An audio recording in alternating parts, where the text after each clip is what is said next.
No Autódromo de Interlagos, um carro de Fórmula 1 realiza a curva S do Senna numa trajetória curvilínea. Enquanto percorre esse trecho, o velocímetro do carro indica a velocidade constante. Quais são a direção e o sentido da aceleração do carro? Se a gente analisar esse movimento aqui que foi ilustrado, né, esse carro está fazendo uma curva e aí o vetor velocidade dele indica para frente aqui, ó. Se esse carro não virasse, ele sairia pela tangente e não conseguiria realizar essa curva. Essa velocidade ela é constante, né? Porque conforme ele vai fazendo essa curva, o módulo desse vetor velocidade permanece o mesmo, ou seja, o valor numérico desse vetor velocidade permanece o mesmo. Porém, conforme ele vai fazendo a curva, essa velocidade, conforme vai passando a curva aqui, esse vetor velocidade ele vai mudando um pouco a direção dele, porque conforme o carro faz a curva, essa velocidade aqui dessa saída tangencial muda o sentido.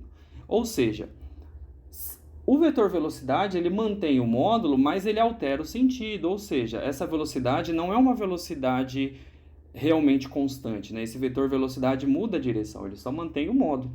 Ou seja, se eu tenho uma velocidade variando, obrigatoriamente eu vou ter uma aceleração. Então, essa aceleração aqui, ó, não é uma aceleração igual a zero.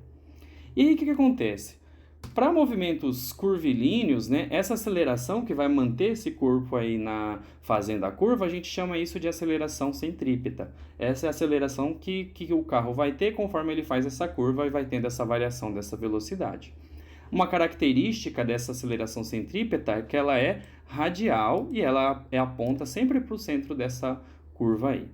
Então, se a gente quisesse calcular essa aceleração centrípeta, ela seria o módulo daquela velocidade que a gente apontou ali, dividido pelo raio da curvatura da curva. Seria mais ou menos assim, ó, se a gente representasse um círculo, né, representando essa curvatura, esse círculo teria um raio, esse raio é o raio que a gente usaria aqui, é o raio da curvatura. E aí eu saberia esse valor, né, dessa aceleração centrípeta. Depende do quadrado da velocidade e desse raio.